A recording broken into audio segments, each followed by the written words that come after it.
السلام عليكم ورحمة الله وبركاته. حياكم الله إخواني في هذا اليوم العظيم مع برنامجكم الأسبوعي درر من سور.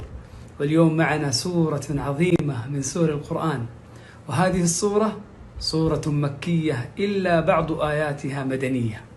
هذه السورة هي سورة الأعراف، وموضوع هذه السورة مهمة بني آدم في هذه الدنيا من اتباع الوحي طلبا للهداية وبعدا عن الضلالة.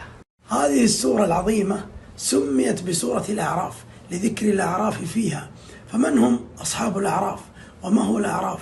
الأعراف هو حجاب بين الجنة والنار، وقيل هو سور عظيم بين الجنة والنار عليه أصحاب الأعراف. فمن هم أصحاب الأعراف؟ قال الشيخ السعدي رحمه الله: أصحاب الأعراف هم قوم استوت حسناتهم وسيئاتهم، فلا هم الذين رجحت حسناتهم فدخلوا الجنة، ولا هم الذين رجحت سيئاتهم فدخلوا النار، فيجلسون على الأعراف مدة إلى أن يشاء الله، ثم بعدها يرحمهم الله جل وعلا فيدخلهم الجنة، لأن رحمته سبقت غضبه جل وعلا، ورحمته وسعت كل شيء. انظر إلى قيمة الحسنة في هذه الدنيا، لعلها تكون هي سبب النجاة يوم القيامة. ذكر الله عز وجل في سورة الأعراف الميزان، وما جعل الله الميزان يوم القيامة إلا من أجل إظهار عدله وبيان فضله سبحانه وتعالى. قال الله: فمن ثقلت موازينه فأولئك هم المفلحون. ومن الأقوال التي تثقل لك الموازين يوم القيامة قال صلى الله عليه وسلم: كلمتان خفيفتان على اللسان ثقيلتان في الميزان حبيبتان إلى الرحمن سبحان الله وبحمده سبحان الله العظيم. ومن الأعمال التي تثقل لك الموازين قال صلى الله عليه وسلم: أثقل شيء في الميزان الخلق الحسن. من أجل ذلك أخي لا تحقرن من المعروف شيئا، فإن الميزان يوم القيامة على مثاقيل الذر. في سورة الأعراف اثنان أذنبا ذنبا، آدم وإبليس. فأما آدم عليه السلام فقد تاب وتاب الله عليه واجتباه وهداه، وأما إبليس فأصر واستكبر واحتج بالقدر فلعنه الله. فمن أذنب ذنبا ثم أصر واستكبر واحتج بالقدر فقد تشبه بإبليس. وأما من تاب أذنب ثم تاب إلى الله فقد تشبه بأبيه آدم عليه السلام. قال: ربنا ظلمنا أنفسنا وإن لم تغفر لنا وترحمنا لنكونن من الخاسرين. يقول ابن القيم رحمه الله: تالله ما نفع آدم عز اسجدوا لآدم، ولا شرف وعلم آدم، ولا خصيصة لما خلقت بيدي، ولا فخر ونفخت فيه من روحي، وإنما انتفع بذل. ربنا ظلمنا أنفسنا وإن لم تغفر لنا وترحمنا لنكونن من الخاسرين. فما أحرانا أن نتشبه بالأبوين كلما زلت بنا القدم ونكرر هذا الدعاء. من أراد أن يتنعم بنعيم من نعيم أهل الجنة فليكن سليم القلب على إخوانه، وأن يزيل عن قلبه الحقد والحسد والغل.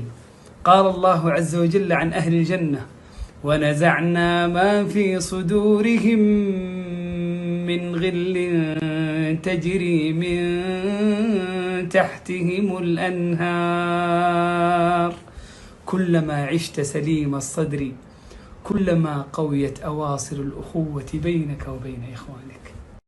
مرض خطير ذكره الله في سورة الأعراف، بل هو أخطر مرض يمر على البشرية، ألا وهو مرض الغفلة.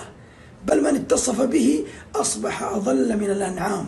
الغفلة عن الإيمان بالله وعن طاعته وعن ذكره جل وعلا.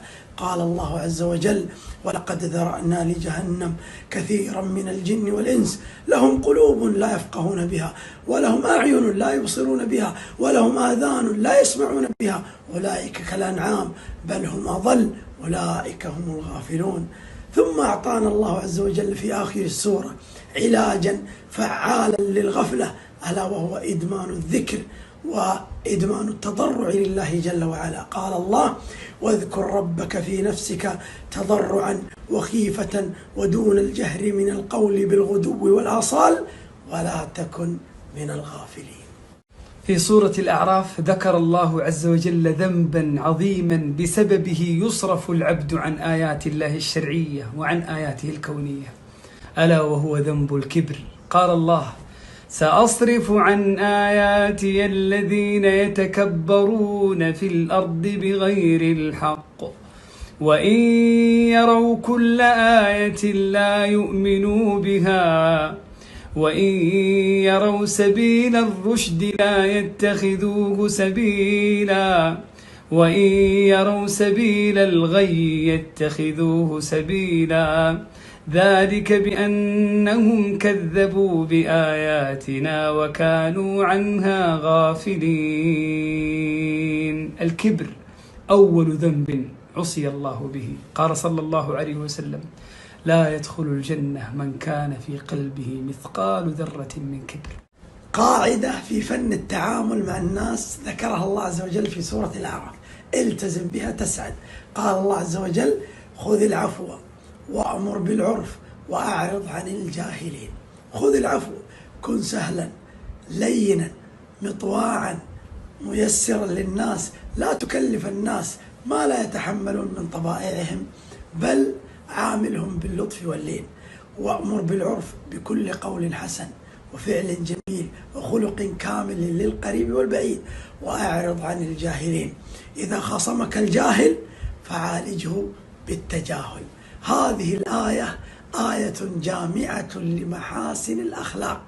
خذ العفو وأمر بالعرف وأعرض عن الجاهلين، التزم بها تسعد في حياتك. دعوة لكل من يريد أن يكون من المصلحين. عليك أخي في الله أن تتمسك بهذين الأمرين. قال الله جل وعلا في سورة الأعراف: والذين يمسكون بالكتاب وأقاموا الصلاة إنا لا نضيع أجر المصلحين. هل تريد أخي في الله أن تكون داعية مسددا موفقا قويا في دعوتك وإصلاحك؟ عليك أن تتمسك بكتاب الله وأن تكون ممن يقيم الصلاة. قال الله عز وجل: والذين يمسكون، زيادة في المبنى زيادة في المعنى. فمن أعظم ما يجعلك قويا في إصلاحك ودعوتك كتاب الله وإقام الصلاة. لكل من يريد رحمة الله جل وعلا عليه بالاستماع والإنصات لكلام الله. قال الله عز وجل في سورة الأعراف: وإذا قرئ القرآن فاستمعوا له وأنصتوا لعلكم ترحمون. والفرق بين الإنصات والاستماع: الإنصات هو ترك الانشغال والتحدث، والاستماع هو إحضار القلب وتدبر ما تسمعه من كلام الله جل وعلا. فإذا طبقت الإنصات والاستماع لكلام الله أبشر برحمة الله. وإذا قرئ القرآن فاستمعوا له وأنصتوا لعلكم ترحمون. إن لم تكن ممن يتلونه حق تلاوته فعلى الأقل فاقرأوا ما تيسر منه، فإن لم يكن هذا وذاك فاستمعوا له وأنصتوا لعلكم ترحمون.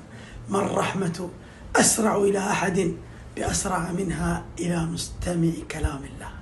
في سورة الأعراف حذرنا الله من أسباب الانحراف. ومن أسباب الانحراف الكبر. يقول الله عن إبليس: قال أنا خير منه خلقتني من نار وخلقته من طين. ومن أسباب الانحراف اتباع الشيطان. يا بني آدم لا يفتننكم الشيطان كما أخرج أبويكم من الجنة. ومن أسباب الانحراف اتباع الآباء على باطلهم والقول على الله بغير علم. وإذا فعلوا فاحشة قالوا وجدنا عليها آباءنا والله أمرنا بها قل إن الله لا يأمر بالفحشاء أتقولون على الله ما لا تعلمون. ومن أسباب الانحراف حب الدنيا ونسيان الآخرة. ولو شئنا لرفعناه بها ولكنه أخلد إلى الأرض واتبع هواه.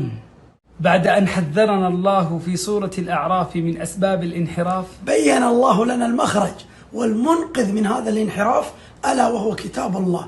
فقال في بداية سورة الأعراف: اتبعوا ما أنزل إليكم من ربكم ولا تتبعوا من دونه أولياء قليلا ما تذكرون. ثم أكد ذلك في آخر سورة الأعراف أن المخرج هو القرآن، فقال: قل إنما أتبع ما يوحى إلي من ربي هذا بصائر من ربكم وهدى ورحمة لقوم يؤمنون. وإذا قرئ القرآن فاستمعوا له وأنصتوا لعلكم ترحمون.